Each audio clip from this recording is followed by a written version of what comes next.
1. A tornado came through our area 2 days ago.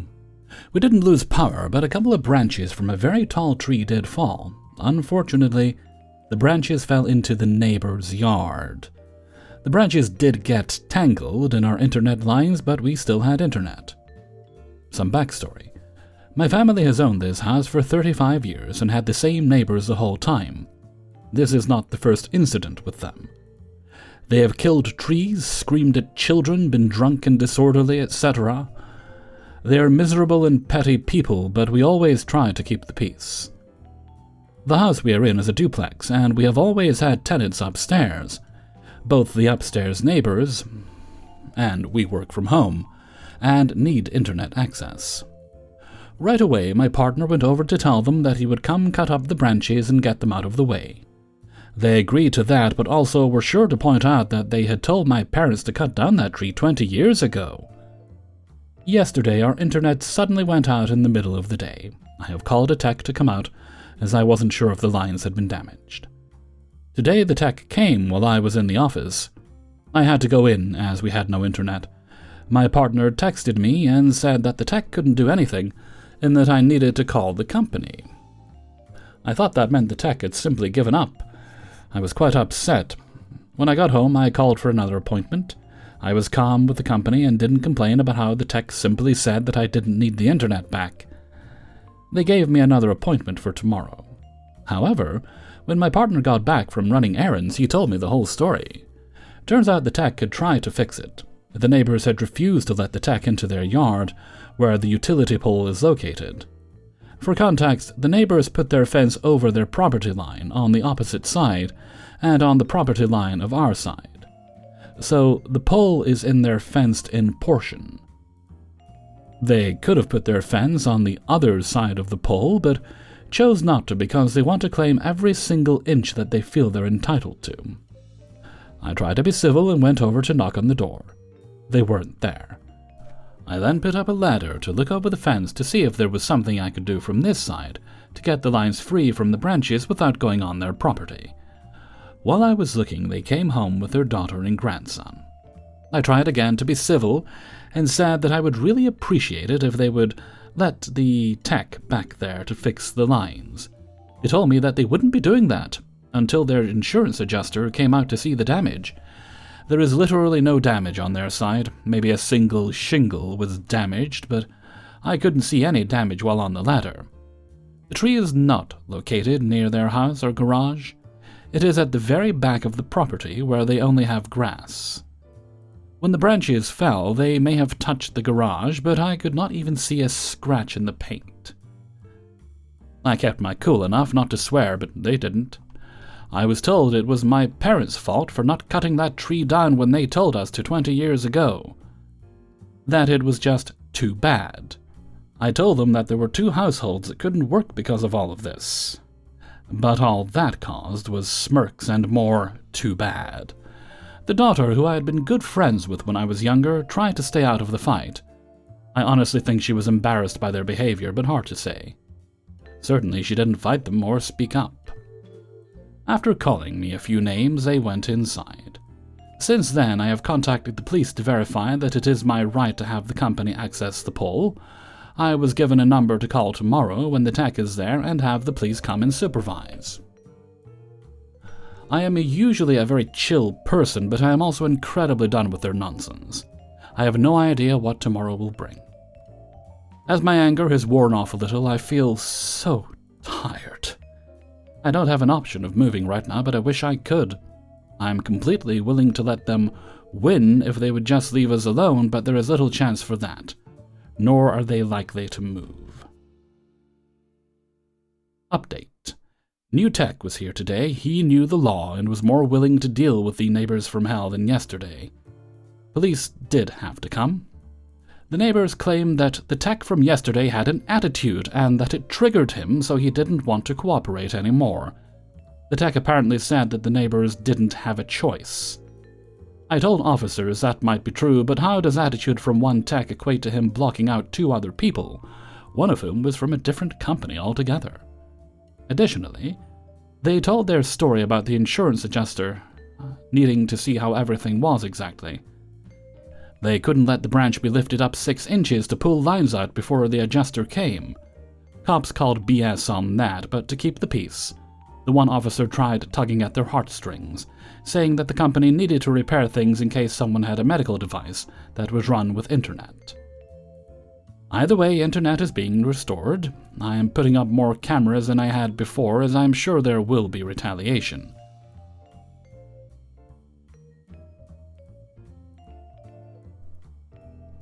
Update 2. Whoever they have for an insurance adjuster must be amazing. He snuck in so fast I didn't even see him. 10 minutes after the techs left, the neighbors were out there with a chainsaw breaking down the branches. They didn't break them down much, just pulled the large pieces to the curb. Not sure if those will actually be picked up, as they are definitely not down to the size they are supposed to be for yard waste. Not my problem though, I made sure I went out while they were working and recorded. Even caught them throwing a few things over the fence. New cameras going up this weekend will make me feel much better. Hellfreezer's note, all I can say is good job on getting the new cameras. Just be very, very careful where they're angled and what they're filming. If your neighbors feel they're filming their property too much, that could cause you trouble down the road. So just be careful with that. But if they come onto your property, get them. 2. I have a neighbor that rents the house directly across the street from me. Her name is Danny. I'm not sure if this is relevant or not, but we own our home. She's lived there for 3 years now. The first couple of years, I noticed other neighbors had issues with her. My husband and I tried to stay on her good side, and we've helped her out many times between mowing her lawn, helping her with multiple trees that fell from storms, etc. Things changed last year when a bad storm came through. I just bought a new chainsaw, and the neighbor next door to Danny asked if he could borrow it, to which I said sure, no problem. Danny decided to tell the neighbor that I was upset that he had asked to borrow my brand new chainsaw, which wasn't true. Danny was also throwing limbs from the neighbor's tree that landed in her yard back over the fence and telling him she was going to call the cops on him. I thought the entire situation was odd, but brushed it off and let it go. A few weeks later, a different neighbor from down the street told me that Danny told her that all my husband and I do is talk badly about other neighbors. Thankfully, that neighbor and I are friends, and she knew what Danny said wasn't true, but wanted me to know so I could keep my distance. And that's exactly what I did. I decided I no longer wanted to associate with someone that just wants to cause problems that don't exist. The fact that I stopped talking to Danny upset her. Ever since then, she's been an absolute nightmare of a neighbor. She sent me an angry text because we had 2 cars in our driveway and one in front of our house, and she was no longer able to use our driveway to pull into and back into her own. She likes to back in because her truck is so big. I still don't see how this is my problem. We'd just bought a new car and were in the process of selling the old one. After we sold the car, she would intentionally park in front of her own driveway, making it impossible for me to back out of my own driveway. A few weeks ago, my husband was standing in front of our window, which faces her house. She stood on her porch and gave him 2 middle fingers for a solid minute. He closed the blinds and let it go, but yesterday she really pushed me to breaking point. I placed an order on Tuesday while I was out of town for my favorite peanut butter, because I knew it had been delivered the day I got back. I got a text that it was delivered, but I saw no package. I looked at the delivery confirmation in my email. When I saw the picture, I was like, uh-oh. They dropped it off at Danny's house. I looked at our security cameras and saw Danny open her door about 20 minutes after it was delivered. She looked at the package for a minute and then walked inside with it. My husband decided he was going to knock on the door last night, and her fiancé answered. Husband asked for the package. Danny had her fiancé put it in the back of his truck to take to the post office as return to sender. She easily could have thrown the package in my yard. I don't even expect her to put it on the porch. There are just so many examples, not including the things she does to other neighbors. I haven't done anything to this lady. She imitates me, and I'm truly afraid of her hurting me or my dogs. Things continue to escalate. Am I overreacting? What can I do to feel comfortable being in my front yard again? Do I contact her landlord? Hellfreezer's note, if she's causing chaos in the neighborhood, as I always like to say, because it's a good word, document, document, document. And forgive me here, but I'm going to force a Sherlock Holmes quote in. Data, data, data, I cannot make bricks without clay, and you cannot make a claim to your landlord or her landlord or the police or anyone else without proof that she's doing things wrong. So get yourself that proof, make sure you're properly armed with all the stuff you need if you have to escalate it further.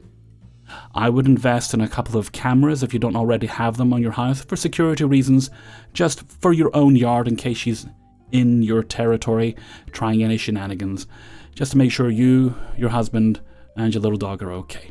Best of luck with it. 3. I currently bought a house that needs to be fixed up, and I have started my own repair work on it, and recently a new family had moved into the vacant house next door to me. In my backyard is my garage, and we all share an alleyway/driveway. The neighbors came over to introduce themselves, and I was working, and they were friendly at first, but the conversation ended with a bunch of demands from them.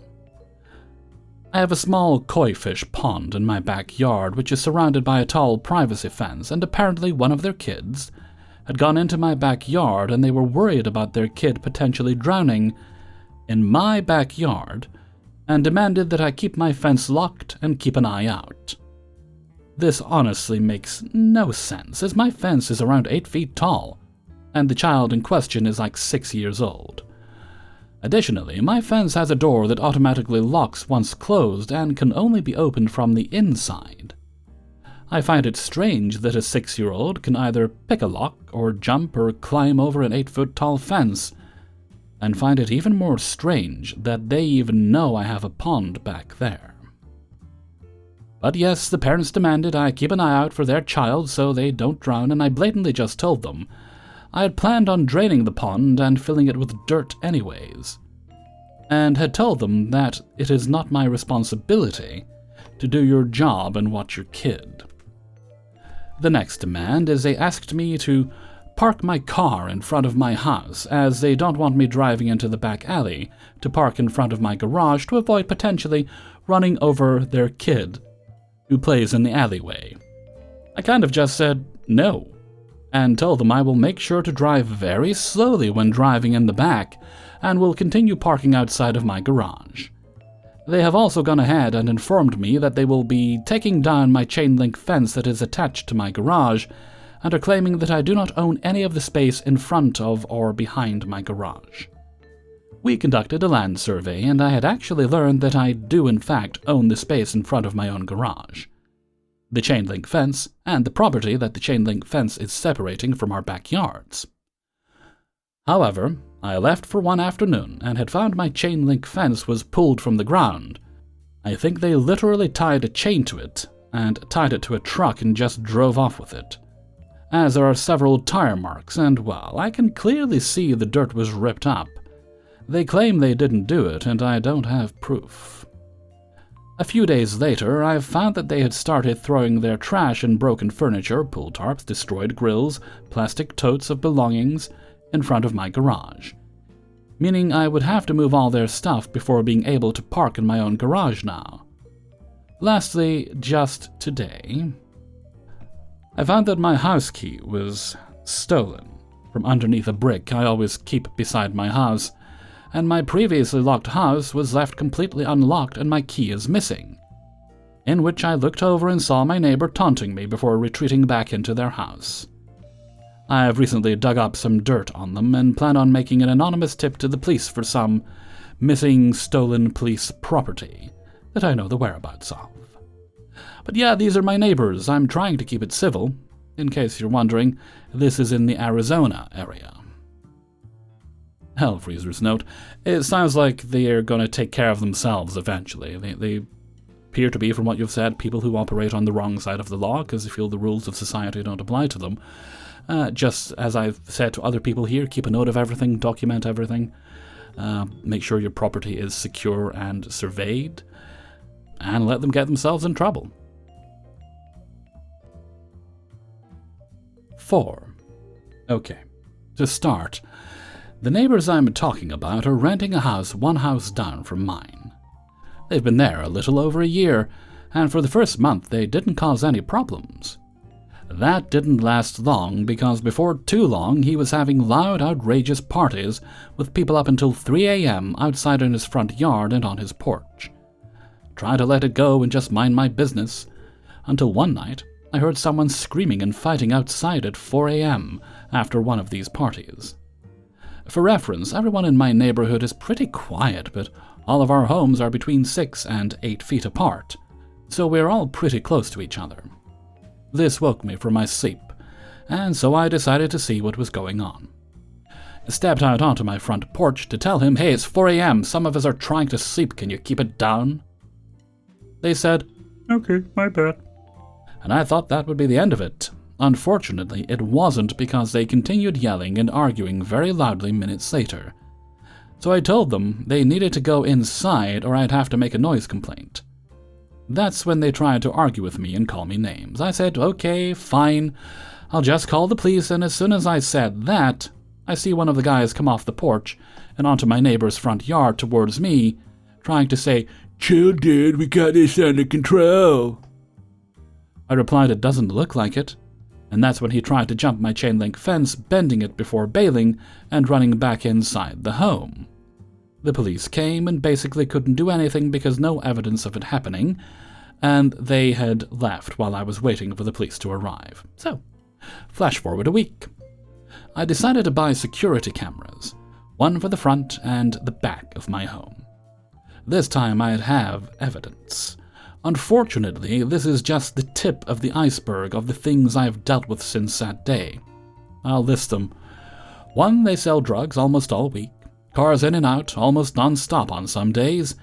I've seen some people come over 3 or 4 times a week. I've been reporting them to my local anonymous tip line for over a year now. I've even given them license plate numbers, but not once have I seen the police come by. Every time I chat to or try to call, they basically tell me the tips I sent in are being sent to an appropriate department. But these things take time. Well, it's basically a trap house now, where he lets other people sell drugs too. 2. He allows a homeless man to live under the porch of his garage. This man steals and dumpster dives to get treasure. This man has 4 different push mowers and 4 different bike frames. Not to mention, at one point, he put up tarps all around his area. So I took videos from my camera and phone to turn into 311 to report a homeless encampment. They made him take it down, but now he's throwing trash into my yard.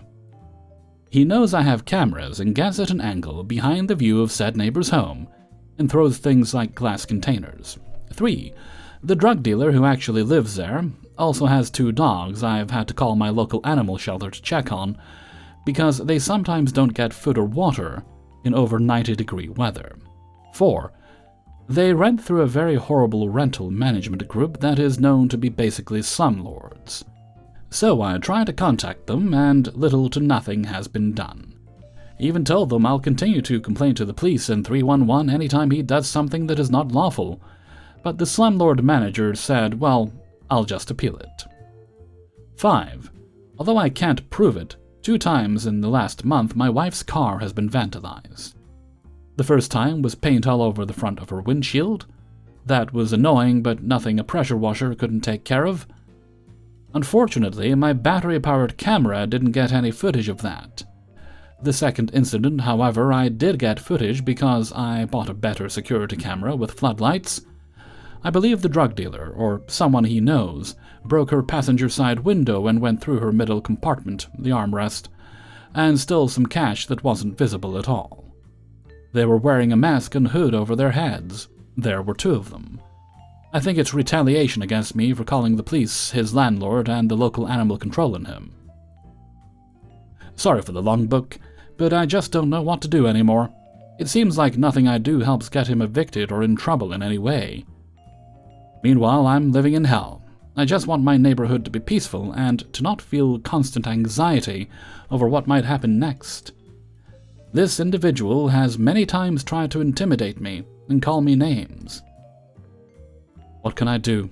Any advice is greatly appreciated. I'm currently trying to find a good realtor to see if I can sell my home without taking a huge loss, but honestly, I've only lived here 7 years. It's my first home, and now it feels like a prison. Hellfreezer's note: I'm sorry, this isn't the best advice, but what you're doing is exactly what you should be doing. You need to get out of that neighborhood. It's probably not going to improve if things are being tolerated, if the kind of activity that's happening in your neighborhood is being tolerated. It's not going to change. It's likely only going to get worse, and you say yourself it has gotten worse over the years. That's likely to continue, and as you say, this is your first home, so it might be time for an upgrade. I do hope you can sell your house for little loss, and maybe if you're lucky, a bit of a profit would be nice, and find somewhere much more peaceful, obviously without an HOA. Good luck. 5. I live with my dad in a fairly quiet neighborhood. He and my mom moved into their current house in the 80s, and have generally gotten along with and not been a bother to our neighbors, particularly the Patricks, whose family have been our neighbors for over 30 years. We used to take turns mowing each other's grass. My parents always exchanged pleasantries, and one of the Patricks boys used to be friends with my older brother. Everything from our perspective seemed pretty congenial. That was until one of the Patrick girls randomly confronted my dad at a nearby gas station to tell him to stop cutting down the trees because I know you're spying on me. This was weird for several reasons. One, my dad does a lot of yard work, but to my knowledge has never cut down a tree in our yard, let alone one that is anywhere near the Patrick's property. 2, my dad had no idea who this lady was and only found out she was one of the Patricks after she did something that I'll get to later. 3, our front yard comes up against their backyard, and the property is separated by a chain-link fence with heavy brush that is very difficult to see through, which has clearly not been touched for years. Their house is hundreds of feet away from ours, meaning even if that brush weren't obfuscating their yard, we wouldn't be able to see anything going on in the house. 4, if we can't see their property, that means they can't see ours very well. Yet she was able to not only recognize my dad, but more importantly, his work truck, which was how she was able to identify him in their initial confrontation, despite him hardly ever driving past her house on his way to work every morning. So, my dad told me about this baffling conversation, but we thought nothing of it because we initially thought she must be mistaking him for someone else, due to the simple fact that he has never cut down any trees. That was until a policeman arrived a few days later to talk to my dad about this very situation. He was the one to reveal that the neighbor in question was one of the Patricks. My dad showed the officer the property line, showed him the heavy brush, and that there was absolutely no evidence of trees being removed. The officer left without doing or saying much of anything. After that incident, my dad and I noticed that the Patricks had installed 3 separate small lights near the property line, pointing towards our house. For days, nothing happened, and we hoped that was the end of it. That was until the lady actually came into our yard and confronted my dad once again. She swore up and down that he was cutting down trees so he could spy on her, despite all the evidence pointing otherwise. He pointed out that one of our neighbors, whose yard is also bordering hers, was someone who was actually cutting down trees at the property line. But she claimed she spoke with that neighbor, knew it wasn't him, and that it had to be my dad. She even claimed to have photographic evidence, but balked when my dad asked about. She must have an amazing camera to be able to take clear pictures of my dad spying on her from hundreds of feet away through heavy brush. I honestly would like to see it. She then asked where my mom was, and my dad informed her that she sadly passed away last year, to which she said that explains everything. That my mom had been keeping my dad in check, so to speak, and now that she was gone, he was free to do some snooping. So far, that is the last contact we've had with her. She mentioned putting up a privacy fence, which is fine with my dad, but it remains to be seen if she'll actually have someone put one up. Does anyone have any evidence on what we can do here? Clearly this lady is deeply paranoid, but she's already gone to the police and has confronted my dad twice now. I'm afraid that things might only get weirder. This whole situation has been so surreal that my dad and I can't help but laugh at something so clearly ridiculous. Still, I can't help but worry that things might continue to escalate. What can we even do? If anyone has been in a situation similar to this, how was it resolved? Hellfreezer's note. I'm gonna say it again, and by this point I think I should maybe get a sponsorship for a security camera company. But you do need to get cameras. You need to make sure they're very carefully positioned only on your property. I would also speak with the neighbors. Now, I saw you mentioned in the comments on Reddit, you're not sure if they're still around. You should be able to obtain that information by checking the local town hall records, that sort of thing. See if they're... can you access voting records? That's publicly available, isn't it? To see who's registered to vote and that sort of thing. Or even just look up to see if anybody's got an online presence, that sort of thing. Worst case scenario, I would look at getting some sort of restraining order against this woman, or whatever they're called right now. There's different kinds of orders you can get for different situations. She sounds very unstable. I mean, either that or she sounds absolutely gorgeous. I mean, so gorgeous that she just knows, even though there's trees and other things blocking his view, that your father must be determined to spy on her. It's an awful, awful thing, and I don't mean to sound like I'm making light of it. I'm certainly not trying to do that. But yeah, you need to be proactive on this, or it is going to get worse. She'll escalate unless it's nipped in the bud.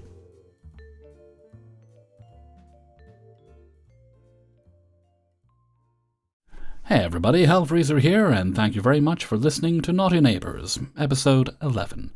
And thank you very much to everyone who allowed me to use their stories in this video. Before you go, please like and subscribe. Yeah, we like it when you do that. That means you see more videos, and we all like it when that happens. Okay, I don't think we have any other bits and bobs today. Oh no, wait a minute, we do have a birthday shout out to do, so we'll pop it in this video. I just have to remember that it goes up on the 29th. Today's shout out goes to Jen. Jen will be 45 years old. Their birthday is on the 29th, so let's hope that my brain's done good brain things and I've remembered to put it up on the 29th. Well, I hope you have an amazing birthday, Jen, and I hope that your neighbors don't suck like the ones in the stories we just heard. Yes, you say you listen to my videos while cleaning, cooking, crafting, etc. They like my voice. Unsurprisingly, they like my voice, which is always nice to hear, though. YouTubers are very, very vain, so compliments are good. And I'm glad you prefer to be called Jen, because unpleasant experiences with a Jenny. Anyway, I hope you have an amazing birthday filled with cake and wine, if you're into wine. If not, then maybe just a nice glass of cola. And before I go, I'll sing Happy Birthday. Happy birthday to you. Happy birthday to you. Happy birthday, dear Jen. Happy birthday to you. Alright, and before we go, let's have the question of the day and the answer of the day. Okay, today's question is show of hands. How many of us use delivery apps for food that we could easily just go very quickly and buy? Like I have a store at the bottom of the hill where I live. I have a Lidl, like a 10-minute walk from me, and there are supermarkets that are like, honestly, if I really hustled, I could be there and back in like 45 minutes by taking my bicycle with me. Usually it takes longer, but if I really tried, I could be there that quick, there and back that quick. But I do remember, I haven't done it for a while, but I do remember sometimes just ordering things for the convenience of it, just because it was nice to have things come to you. So, who does that? Or who's guilty of doing that? No judgment. and who just doesn't care for them. Although it must be added that it is a very nice thing to have when health is not being kind to you. I have very much appreciated being able to order just like a week's or 2 weeks' groceries when health has been poorly, and it's just all the things I need to survive come to me, which is lovely. Let me know what you think in a comment below, and before we go, let's have a look at the answer of the day from a previous video. And this one comes from Revenge's Ice Cream 223. I was out in Naughty Neighbours videos to pull from, and is about what you do to cheer yourself up when you're in a bad mood. And today's answer comes from Jesse Joe. When I'm in a bad mood, I head outside to the barn. I will either just sit and relax with my horses, or saddle one up and go for a ride. Thank you very much for your answer, Jesse Joe. And with that, I'm going to head off for now, so until next time, thank you very much for listening, and take very good care of yourselves.